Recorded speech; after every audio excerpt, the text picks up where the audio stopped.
Comment inventer un monde en harmonie avec soi, les autres et la nature? On se retrouve aujourd'hui dans le cadre de l'ouverture officielle de Coep, ce nouveau réseau social du bien-être pour s'épanouir au quotidien. Je suis Maureen Béillard, la fondatrice de ce réseau, et à l'occasion de l'ouverture officielle, je vous propose de partir ensemble à la découverte des acteurs du secteur CEP et de ce qu'ils ont à nous offrir, en commençant par les plus grands leaders francophones du secteur.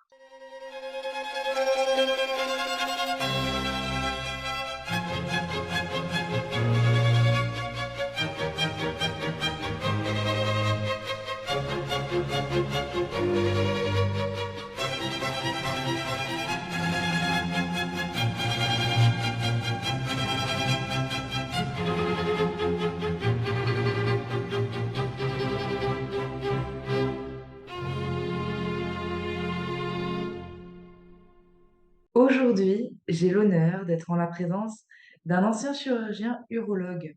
Juste avant l'an 2000, il quitte l'hôpital et retourne sur les bancs de l'école pour étudier la médecine corps-esprit à Miami. Une école psychocorporelle, psycho-énergétique et psycho-spirituelle. À son retour en Belgique, il devient médecin psychothérapeute et accompagne les patients souffrant de cancer et de maladies chroniques. Il est l'auteur de 9 ouvrages, dont le dernier s'intitule La posture juste.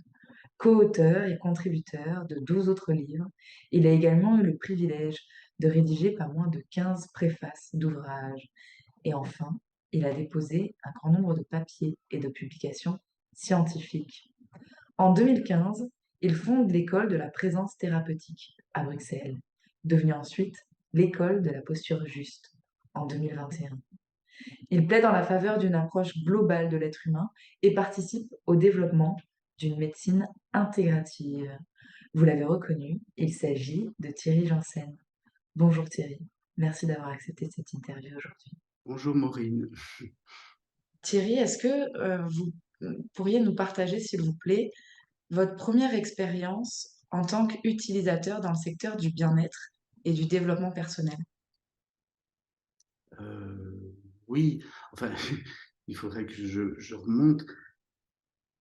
Moi, j'ai grandi dans une famille, j'ai 60 ans, ce qui veut dire que quand j'étais petit garçon, c'était les années 60, le début des années 70, et mes parents n'étaient pas très, très ouverts à ces nouveaux courants qui apparaissaient à l'époque, mais malgré tout, mon père avait ramené un livre de yoga à la maison, et un livre d'André Van Lisbeth. Pour ceux qui connaissent l'histoire de l'introduction du yoga dans la francophonie, c'était un livre très important. J'apprends le yoga chez Flammarion à l'époque. Et je l'ai lu et j'ai commencé à pratiquer le yoga en autodidacte.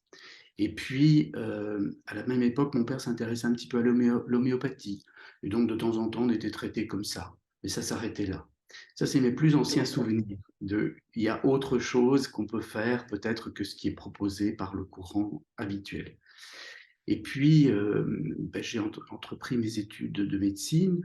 J'étais très formaté parce que j'avais une ambition aussi d'être un acteur dans ce monde de la médecine dite conventionnelle. Et puis, à un moment donné, j'ai éprouvé le besoin d'en sortir. Et c'est à ce moment-là que moi, je ne parle pas de développement personnel, en tout cas en ce qui me concerne. D'emblée, ça a été un développement spirituel, ou je dirais plutôt un approfondissement spirituel. Parce que, et pas religieux, hein, mon propos n'est absolument pas celui-là. Par contre, je me méfie beaucoup du développement personnel, dans le sens où nos sociétés connaissent aujourd'hui une grosse crise, une grosse crise existentielle, et je pense qu'elle vient de trop de développement personnel. Elle vient de trop de développement de la personne. Et c'est bien d'apprendre à se connaître, et les Occidentaux en avaient besoin. C'est bien de recontacter ses émotions, parce qu'elles avaient été un peu évacuées du champ d'exploration. C'est bien aussi de recontacter son corps, parce qu'il avait été, lui, presque totalement nié du champ d'exploration, mais ça ne peut pas servir à renforcer notre personne. Et je vois la dérive possible, et elle est réelle, hein. On veut être bien, plus performant, plus heureux, mais du coup, on continue à alimenter ce qui crée la crise de nos sociétés, c'est-à-dire moi et encore moi, cette espèce de gonflement de notre ego qui est en fait juste un moyen de rassurer nos peurs. Et du coup, d'emblée, moi, mais déjà tout petit, hein, et puis quand c'est revenu en quittant mon métier de chirurgien, j'ai bien senti que c'était pas ça qui m'intéressait. Ce qui m'intéressait, c'était de comprendre au service de quoi je pouvais me mettre, la vie. Et donc l'esprit de la vie, donc la spiritualité. En tout cas, dans mon propos, c'est comme ça que je la définis. Et, euh, et, donc mes premières expériences, alors, elles ont été de participer à quelques ateliers où effectivement on recontactait le corps, on recontactait la vitalité en nous, la joie. Ça passait toujours par le corps en ce qui me concerne, et pas trop de mental, parce que justement nos sociétés vont si mal parce qu'on est trop dans le mental. Et puis voilà, les choses se sont ouvertes, quelques ateliers, et puis je suis parti aux États-Unis, comme vous l'avez dit en introduction. Et là, j'ai été bouleversé parce que ça n'avait pas été simple de devenir médecin, chirurgien, mais ça a été beaucoup plus difficile de changer totalement ma façon de me voir et de voir le monde et de comprendre que nous sommes d'abord de l'énergie et nous sommes surtout une conscience, cette conscience de l'énergie de la vie. Et quand on en est vraiment conscient, on commence à la respecter en soi et autour de soi. Qu'est-ce qui s'est passé pour que de ces premières expériences, de cette première lecture, vous soyez passé de médecin chirurgien à l'envie de vous former, l'élan de vous former? Quel était le déclic? Et en fait, il n'y a pas eu un déclic, il y a eu j'ai ouvert une porte et ça a pris 30 secondes d'ouvrir la porte pour sortir de l'hôpital. Et vous m'auriez dit une heure avant que j'allais le faire, j'aurais dit mais non, jamais. Parce que j'avais fait ces longues études, j'étais devenu chirurgien, je voulais devenir professeur de chirurgie, donc j'ai fait le parcours pour ça. Je travaillais à l'université. Et puis, les 2 dernières années de cette pratique, je n'étais plus joyeux, j'avais plus l'élan, plus l'enthousiasme, je devenais un peu chagrin, voire agressif à certains moments, et donc on peut dire pas heureux. Et quand on n'a pas fait un chemin intérieur, on a tendance à croire que la faute vient de l'extérieur. Alors, l'extérieur, il est ce qu'il est. C'est vrai que les hôpitaux, c'est pas des endroits de grand épanouissement au départ, parce que d'abord, il y a beaucoup de souffrance, mais il y a aussi un fonctionnement très mécaniste dans une médecine qui est assez mécaniste, qui réduit un peu l'individu à une machine. Donc, c'était dur de vivre là-dedans, mais en fait, c'était pas ce milieu qui était responsable. C'était moi qui, dans ce milieu, fonctionnait comme une hyper machine très ambitieuse, et je jouais toutes les règles du jeu pour gravir les échelons de la hiérarchie quelque part, puisque je voulais devenir professeur, chef de service, etc.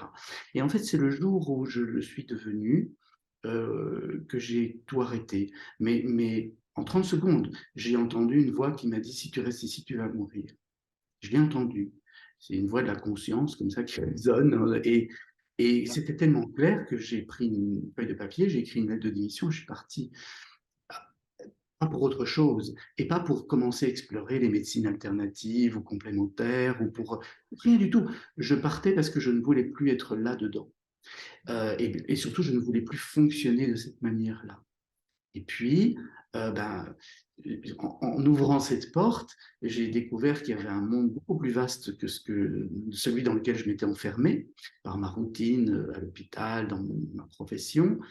Et du coup, ben, toutes mes aspirations déjà de l'enfance, tous mes élans de l'adolescence sont revenus, mon intérêt pour l'être humain, mais beaucoup plus que l'être humain machine, l'être humain qui cherche du sens, l'être humain qui a besoin de vivre ensemble, les différentes cultures, l'histoire aussi, j'ai une grande passion pour l'Égypte ancienne, et tout ça est revenu, et ça aboutit à commencer à explorer à gauche et à droite, intuitivement, sans plan prédestiné. Et puis quand vous êtes dans ce genre de démarche, c'est plus du tout linéaire, la cause A va donner l'effet B. c'est des rencontres et le chemin se dessine tout seul.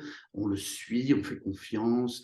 Parfois, on a un peu peur, mais on sent bien que si on résiste, ben, ça marche plus. Donc, on relâche le truc, on y va.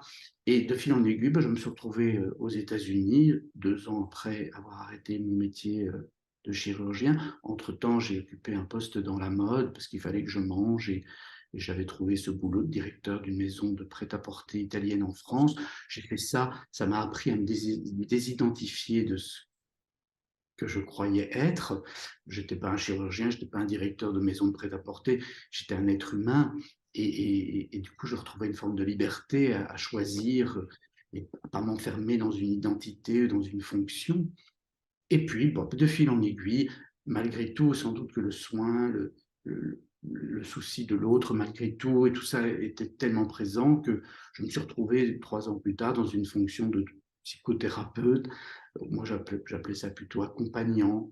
Et d'emblée, je disais accompagnant psychologique et spirituel. Pas que comprendre la personnalité, mais comprendre l'esprit de la vie et à quoi cette personnalité pourrait servir. Qu'est-ce qu'elle pourrait servir? Et en fait, voilà, il y a eu tout un petit parcours. J'ai écrit des bouquins, puis j'ai toujours voulu enseigner déjà la chirurgie, donc j'ai enseigné tout ça à travers des conférences. Et puis un jour, je suis tombé malade. Euh, J'avais écrit La maladie est-elle un sens? Et 4 mois plus tard, j'étais malade, moi-même, parce que j'en avais fait trop. J'étais reparti dans le piège où j'étais du temps où je pratiquais la chirurgie, perfectionniste, bourreau de travail, jamais dire non. Et je me suis dit, waouh, là, ça va plus, tu dois réajuster.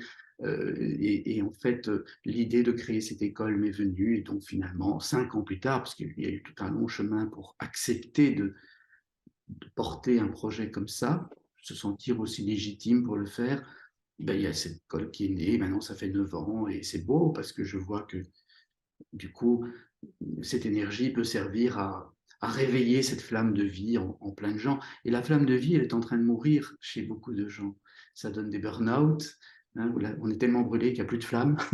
Et puis, ça donne des dépressions, et puis ça donne des maladies inflammatoires, auto-immunitaires, des cancers. Voilà, donc je suis content parce que j'ai l'impression que je fais ce que je dois faire, quoi. Quelle est votre spécialité aujourd'hui? J'ai entendu parler de cancer, de dépression, de burn-out. Les gens, pour quelles raisons est-ce que, alors, avant votre école peut-être, mais pour quelles raisons est-ce qu'ils venaient vous consulter?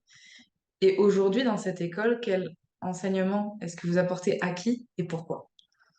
En fait, c'est vrai que je n'ai plus de consultation, ça ne serait pas sérieux de m'instituer consultant actuellement parce que je n'aurais pas la disponibilité. Quand on consulte, il faut quand même être disponible pour suivre les gens, pour répondre à d'éventuelles demandes de consultation plus rapprochées, etc. Et comme j'ai l'école, les 400 élèves, et tout ça, c'est pas possible d'être disponible pour plus. Et en même temps, je me dis c'est bien parce que ces élèves qui viennent, ben, eux seront peut-être plus disponibles pour plus de gens et donc l'énergie est mieux utilisée, me semble-t-il. Mon énergie est mieux utilisée.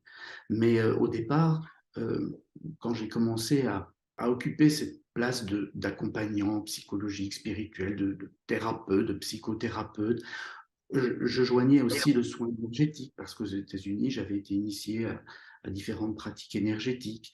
Et du coup, c'était un bon support, c'était un bon outil pour accompagner des personnes qui venaient au départ avec des plaintes de vie, des crises de vie personnelles, professionnelles, sentimentales. La maladie pouvait en faire partie parce que c'est une crise de vie. Mais comme le mot crise l'indique, en grec, crisis, ça veut dire le choix. Donc, toutes ces personnes, elles étaient à un carrefour, il y avait un choix à poser. Et j'essayais de les aider à répondre à cette question du choix, non pas avec leur tête et leur peur et leur ego, leur personnalité très névrotique finalement, que nous avons tous, mais plutôt que ça vienne d'un endroit plus profond, de l'essence de l'être, de ce qui est vraiment vivant en nous et ce qui donne cette joie, cet enthousiasme. Et donc, voilà, j'accompagnais les gens comme ça, et puis à un moment donné, il y avait trop de monde, vraiment beaucoup trop de monde pour moi, et j'avais une liste d'attente tellement importante que je me suis dit, bah, alors autant faire ce pourquoi je suis encore plus spécifique. Il n'y a pas beaucoup de thérapeutes ou d'accompagnants de ce type qui ont pratiqué la chirurgie, qui ont connu la maladie d'aussi près que moi dans le monde hospitalier. Et alors, j'ai commencé à ouvrir la porte de la consultation qu'à des gens malades physiquement. Donc, ça s'est sélectionné comme ça. Et effectivement, quand on a un rhume qui dure 8 jours, on ne se pose pas trop de questions. Mais quand on a une maladie qui dure, qui devient chronique, une maladie neurodégénérative, comme le Parkinson ou même l'Alzheimer au départ, ou des maladies comme ça, ou alors quand on a une maladie chronique auto-immune ou inflammatoire qui crée des handicaps, ou alors quand on a un cancer qui est devenu une maladie chronique aussi, parce que il y a des traitements, ça se prolonge, parfois on guérit pas, mais c'est un long parcours. Eh bien, là, les gens se posent des questions. Et du coup, ben, ma consultation, elle s'est de nouveau très vite remplie de toutes ces personnes qui, malades physiquement, se posaient des questions sur comment être plus vivant pour être en meilleure santé. Hein. Parce que la santé, c'est pas l'absence de maladie, c'est la capacité de s'adapter pour éviter que la maladie doive se manifester. Hein. Et du coup, c'est Georges Canguilhem, hein, un philosophe français qui avait écrit une thèse sur le normal et le pathologique, qui disait la maladie est une tentative de l'organisme de retrouver une stabilité dans une situation perturbée. Et c'est vrai, le tout, c'est de retrouver une forme de stabilité malgré la perturbation. Le mieux, c'est évidemment de supprimer aussi la perturbation, mais de retrouver en soi cet élan de vie qui permet de s'adapter à des circonstances parfois perturbées. Et en fait, bon, bah, j'ai fait ça pendant plus de 10 ans, et puis à un moment donné, bah, c'est moi qui suis tombé malade, comme je vous ai dit, et alors bah, j'ai créé l'école. Et donc aujourd'hui, je n'ai plus de consultation en individuel. Et alors, j'avais écrit La solution intérieure en 2006, enfin je l'avais écrit de 2004 à 2006, parce que c'est un livre qui m'a demandé 17 mois d'écriture, 8 heures par jour, parce qu'il y avait 700 références dans ce livre, et je voulais qu'il soit accessible au grand public, mais qu'il dresse une vision large de ce que pourrait être la médecine, en alliant la médecine conventionnelle, mais aussi toutes les médecines dites non conventionnelles, alternatives ou complémentaires, issues d'autres traditions, d'autres représentations, et de créer une médecine intégrative, une médecine qui intègre tout cela. Et donc ce livre avait ce propos-là, et en même temps, c'était une façon d'élargir notre vision sur nous-mêmes, quitter la vision d'une machine pour se dire qu'on est aussi un être qui pense, mais un être qui éprouve des émotions, et un être qui a besoin de sens, un être qui a besoin de participer et d'être relié à plus grand que nous, et donc un être spirituel. Pour répondre à votre question sur qu'est-ce que je faisais dans ces consultations, eh bien, je ne pratiquais pas des soins complémentaires ou alternatifs, hormis parfois du travail énergétique pour accompagner les patients dans leur éveil de conscience. Mais mon travail se situait essentiellement au niveau de l'éveil de conscience, hein, de contacter une partie plus profonde de nous et de commencer à sortir de sa crise névrotique et égotique. Et en fait, après, moi, j'avais un réseau, j'adressais à différentes personnes, chez un acupuncteur, chez un ostéopathe, parfois aussi évidemment à l'hôpital dans des soins dits conventionnels, parce que le but n'est pas d'être dans une civilisation du ça ou ça, mais dans une civilisation du ça et ça, d'intégrer, d'aller chercher le meilleur pour toucher toutes les dimensions de l'être. La médecine occidentale, dite conventionnelle, a été très forte dans la compréhension biologique, chimique, très matérialiste de l'être, mais il lui manque d'autres aspects. Et donc, voilà, mon propos était de créer autour des patients, autour des gens, surtout quand ils souffraient dans leur corps, une sorte d'équipe qui pouvait leur donner des supports. Hein. C'est ça la médecine intégrative? C'est le fait de pouvoir aller chercher aux bons endroits, dans les bons outils? Oui, oui, clairement. Et c'est une chose très difficile à mettre en place. D'ailleurs, son nom, c'était Léon Chetov. Je ne sais pas si je prononce bien. C'est un Anglais qui était un des pionniers des centres de médecine dite intégrative en Angleterre et même dans le monde. C'était vraiment un pionnier. Et je me souviens qu'il écrivait que c'est très compliqué, et je le confirme, parce que les différents intervenants ont chacun une culture particulière, un système de représentation particulier, un vocabulaire spécifique.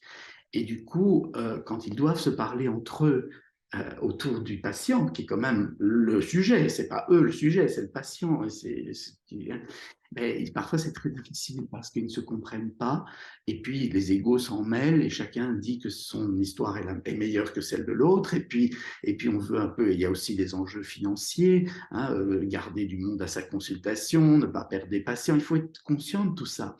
C'est pas simple de mettre en place. Et malgré tout, je vois que quand la solution intérieure est parue en 2006, c'était pas du tout, en tout cas en France, en Belgique, dans certains pays européens, c'était pas du tout gagné d'avance. On avait aux États-Unis déjà dans des centres universitaires des centres de médecine alternative et complémentaire, c'est comme ça qu'on les appelait. On ne parlait pas de médecine parallèle ou de médecine douce, parce que ces médecines ne sont pas forcément douces, et puis elles ne sont pas parallèles, il ne faut pas les mettre en parallèle, il faut les mettre en convergence autour du patient. Mais du coup, ces centres existaient à Harvard, à Stanford, à Yale, à Duke, dans de grandes universités américaines, à UCLA, l'Université de Californie à Los Angeles, mais en Europe très peu. Et un peu plus dans les pays du Nord, la France était très, très, très, très réticente. Moi, je me suis fait traiter carrément comme si j'appartenais à une secte. C'est hallucinant. Personnellement, je n'ai même pas de religion, donc appartenir à une secte, tout simplement parce que je venais inviter à regarder plus largement. On est maintenant en 2022. Je vois que depuis 2006, on a fait du chemin, hein, et c'est mieux. Mais c'est vraiment le facteur humain qui, je crois, empêche que ça fonctionne très bien, cette médecine intégrative, parce qu'il faut que les intervenants balayent leur ego, apprennent à se parler, se rendent compte qu'ils parlent de la même chose, mais parfois avec des mots différents, des théories différentes, et plutôt que de rester dans la théorie, ce qui compte, c'est de sentir de quoi on parle. Donc, c'est aussi une des ambitions de l'école de la posture juste, parce que je pense qu'à travers l'expérientiel, d'ailleurs ce n'est pas un programme de formation, formé on est très bien aujourd'hui. Il y a plein de centres pour être très bien formés à plein de techniques, à plein de pratiques, mais je pense que ce qui manque, et qu'il n'y a pas que dans la médecine d'ailleurs, ce qui manque c'est des endroits où on apprend à être avant de faire. Donc, et ces endroits-là, ce n'est pas des endroits de formation, hein, on est formé pour faire, mais c'est des endroits d'initiation, c'est-à-dire des endroits où des expériences sont mises en place pour ressentir, pour vraiment se connaître de l'intérieur en tant qu'être. Et après, en conscience, utiliser les différentes pratiques, techniques que l'on a à sa disposition, les outils. Mais d'abord être un artiste avant d'être un utilisateur d'outils. Et l'artiste, il doit connaître son âme, il doit connaître sa personne, il doit savoir qui il est quand il fait. Et ça, c'est pour ça que je pense qu'il faut des lieux d'initiation. Et moi, j'ai créé un lieu où on fait de l'initiation et de l'accompagnement à cette posture juste, hein, qui s'ajuste dans le monde. Et ça manque dans tous les métiers. Je crois que la civilisation qui vient aura de plus en plus à intégrer cette dimension de l'être dans les centres où on forme à faire. Est-ce que, en un mot, vous pouvez nous redéfinir la posture juste pour ceux et celles qui nous écoutent aujourd'hui? Alors, en un mot, c'est compliqué, mais je peux en utiliser 10. Mais en fait, déjà, quand on parle de justesse, ça peut paraître très prétentieux. Ce qui est-on pour savoir ce qui est juste ou pas juste? Alors déjà, moi, je fais la différence entre la justesse et la justice. La justice pouvant être définie comme un ensemble de règles, de lois qu'on décide de respecter à une époque dans une société donnée, et pour que ça fonctionne et que les droits des uns et des autres soient respectés. Mais ces droits changent d'une époque à l'autre et d'un environnement culturel à l'autre. Et évidemment, la justice, elle entend punir celui qui ne respecte pas ces règles et réparer ou dédommager celui dont les droits n'ont pas été respectés. Mais c'est sûr que la justice du Moyen Âge, du seigneur avec les serfs qui habitaient autour du château, n'est pas la même que la justice de nos sociétés contemporaines. Et encore, parfois, on se demande si on n'a pas encore des princes dans certains châteaux et les serfs autour qui n'ont pas toujours les mêmes droits. Mais bon, je ne vais pas rentrer dans un débat de société ou politique. Maintenant, la justesse, c'est un tout autre débat. La justesse, dans la façon dont je l'utilise, ce mot, elle définit notre capacité, enfin ce qui nous permet de nous adapter aux circonstances de l'existence en respectant le maximum de vie, le maximum d'épanouissement de tous les acteurs qui sont concernés par ces circonstances. Et donc, c'est un ajustement permanent pour maintenir cet équilibre, cette harmonie dans l'ensemble d'une communauté, dans l'ensemble du monde, hein, parce que la justesse, elle nous questionne jusqu'à notre rapport, bien sûr, avec nous-mêmes déjà, avec les autres, et puis nous avec les autres espèces, nous avec les minéraux, nous avec les végétaux, nous avec la planète sur laquelle nous vivons. Et la posture juste, je pense, c'est vraiment ce qui nous permet de ne pas tomber dans les peurs et les névroses de notre personnalité, qui alors a besoin, pour se rassurer, de piller, de prendre, de contrôler, de dominer, de manipuler, de mentir, voilà, ou de se déconnecter ou complètement en dehors de la réalité, où on se raconte des histoires, mais qui ne sont pas en lien avec ce qui est réel.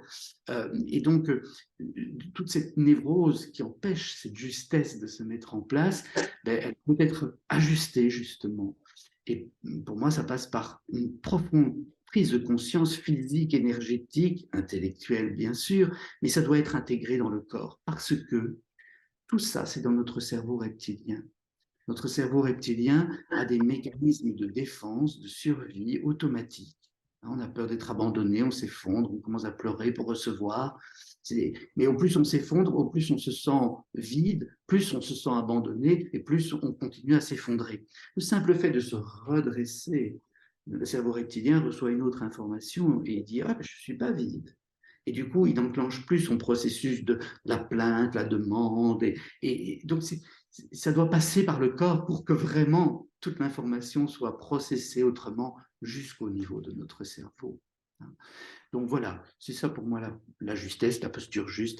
Et je vous ai dit, très relié à l'Égypte ancienne, parce que c'est une civilisation, comme toutes les grandes civilisations traditionnelles, il y en a encore sur cette planète des civilisations traditionnelles. Bon, elles sont massacrées, leurs terres sont volées, notamment, je pense, à l'Amazonie et d'autres endroits, mais l'Égypte ancienne, comme ces grandes civilisations traditionnelles, ne cherchait pas tant à innover, mais elle cherchait à pérenniser, à maintenir cet équilibre, à maintenir cette harmonie, et à se demander quelle était la place de l'être humain dans ce grand tout. Et donc, c'est une civilisation aussi chamanique. Ces dieux ne sont que des expressions des énergies de la vie. Ils sont d'ailleurs souvent représentés par des animaux, comme on peut retrouver dans ces civilisations chamaniques où on porte des masques pour symboliser ces énergies. Et donc, j'étais très jeune, très influencé, pas intellectuellement, parce que je n'avais pas un grand discours théorique sur tout ça, mais ça m'impactait à travers bon sens de cette civilisation. Et c'est pour ça que j'en parle ici, pour répondre à votre question sur la justesse, parce que la civilisation égyptienne a duré 3000 ans, même davantage, mais simplement parce qu'elle s'est construite autour du principe de ce qu'on appelait dans l'Égypte ancienne la Maat. Et la Maat, c'était la justesse, l'harmonie cosmique. Et elle était représentée par une femme qui portait une plume d'autruche sur la tête. Et quand le défunt arrivait aux portes de la mort, où il attendait Osiris, le dieu à la peau verte, qui était en régénérescence permanente, dans l'éternité, une éternité qui était moins une durée qu'un instant où tout est accompli, eh bien, le défunt, il y avait une balance devant Osiris, et dans un des plateaux de la balance, il déposait son cœur, qui était le symbole de la pensée, du siège de l'âme, et puis, dans l'autre, Maat déposait sa plume, cette plume d'autruche qu'elle avait sur la tête qui symbolisait l'équilibre parfait. Parce que la plume d'autruche, elle est absolument symétrique de part et d'autre du pêne central. Et si le cœur était plus léger que la plume, on avait droit à cet accomplissement éternel. Si le cœur était plus lourd, on était dévoré par une espèce de monstre. Et cette civilisation a trouvé sa force dans le respect de la place de chacun, dans cet ajustement permanent d'une société qui était confrontée à beaucoup de choses, des crues du Nil qui détruisaient tout, mais qui apportaient la vie en même temps. Et nous, je pense qu'on va être confrontés à beaucoup de choses dans les années et siècles qui viennent, et beaucoup plus que ce qu'on a vécu les 60 dernières années, en tout cas ici en Europe occidentale, de façon très stable, on va être confronté à des choses très fortes qui vont nous remettre dans un inconfort, et on va peut-être devoir repenser à cette notion de justesse et à l'œuvre collective pour œuvrer à cette justesse. Pour trouver cette harmonie en soi, donc c'est cette posture juste qui permet déjà d'être en harmonie avec soi-même, vous parliez, cette citation alors c'était pas l'homéostasie, mais l'équilibre au niveau du Mhm. corps qui cherche constamment l'équilibre et qui parfois, pour trouver cet équilibre, déclenche des maladies ou des symptômes. Et au niveau sociétal, en fait, ce serait le même phénomène, c'est-à-dire que quand on est dans un déséquilibre, la société cherche à rééquilibrer finalement. Totalement. Toutes nos crises sociétales sont des maladies de nos sociétés qui cherchent. Il y a à nouveau un choix, comme je disais, crisis, le choix. Et on voit alors que la logique qui nous a amenés à la crise, une logique de cause à effet, fait que voilà, on est dans une impasse et il va falloir choisir de mettre d'autres causes en place pour obtenir d'autres effets. Et donc, il ne faut pas voir les crises de nos sociétés comme quelque chose de négatif, il faut les voir comme des opportunités. Et on dit beaucoup dans le monde du développement personnel ou de l'approfondissement spirituel que voilà, qu'en Chine, où on n'a pas une pensée exclusive, c'est pas ça ou ça, c'est une pensée intégrative, c'est ça et ça, complément, hein, le yin, le yang, complémentaire, il n'y a pas un qui est mieux que l'autre. Eh bien, en Chine, on écrit le mot crise avec deux caractères accolés l'un à l'autre, l'un voulant dire le danger de ne pas comprendre les causes qui nous ont amenés dans ces impasses, mais l'autre caractère, c'est l'opportunité, la chance de comprendre ces causes pour sortir de la crise, pas nous y enfoncer plus profondément. Ce qui me désole aujourd'hui, c'est de voir que pour un grand nombre encore, mais on est terriblement conditionné en plus à une certaine vision des choses, de nous-mêmes et du monde, mais aujourd'hui encore, pour sortir des crises dans lesquelles nous sommes, nous utilisons exactement les outils qui nous ont amenés dans ces crises. Voyez, et ça me désole profondément parce que je me dis, mais alors il n'y a pas de port de sortie. Je me dis que c'est les événements, c'est la nature qui va nous obliger à abandonner nos croyances, mais drastiquement, parce qu'on n'arrive pas à comprendre, on n'arrive pas à se projeter. Et même les gens dits un peu éveillés par rapport à tout ça, dont j'estime faire partie, intellectuellement en tout cas, on est tellement conditionnés que malgré tout, on est repris très souvent dans nos vieux fonctionnements et on croit changer les choses, et en fait, on ne fait que déplacer le problème, on ne le traite pas en profondeur. Et ça, quand on accompagne des personnes malades, là, c'est quelque chose qui est pas si simple à faire comprendre, les vrais changements. Hein. Et bien souvent, quand on ne veut pas comprendre, ben, la vie vous remet vous faire le plat quelques années plus tard. Hein. Et puis les gens qui sortent d'un burn-out en se réinvestissant dans une activité qui les dévore, eh bien, il ne faut pas s'étonner qu'ils en refassent un autre 2 ans plus tard, hein, ou qu'ils fassent autre chose. Et c'est tant pis, et c'est tant mieux. Et c'est tant mieux parce que c'est la vie qui a sa logique à nous obliger à vraiment changer parce que la vie, elle conspire avec nous, mais pour créer de la vie, pas pour créer de la mort. Alors comment est-ce qu'on fait pour retrouver cette harmonie? Comment est-ce qu'on fait pour réinventer ce monde, soit et retrouver cet équilibre? Quelles seraient les pistes de Je ne vois solution? qu'une chose. Je ne vois qu'une chose. Et vous savez, ça va peut-être pas, pas tout à fait convenir à, à une forme de démarche où on propose de nombreuses solutions. Non pas que je dise que ces solutions ne sont pas valables ou utiles, mais il y a quelque chose qui doit être en amont de ces solutions, quelque chose qui doit être en aval de ces solutions, quelque chose qui doit être beaucoup plus profond. C'est le changement de l'être, de la personne.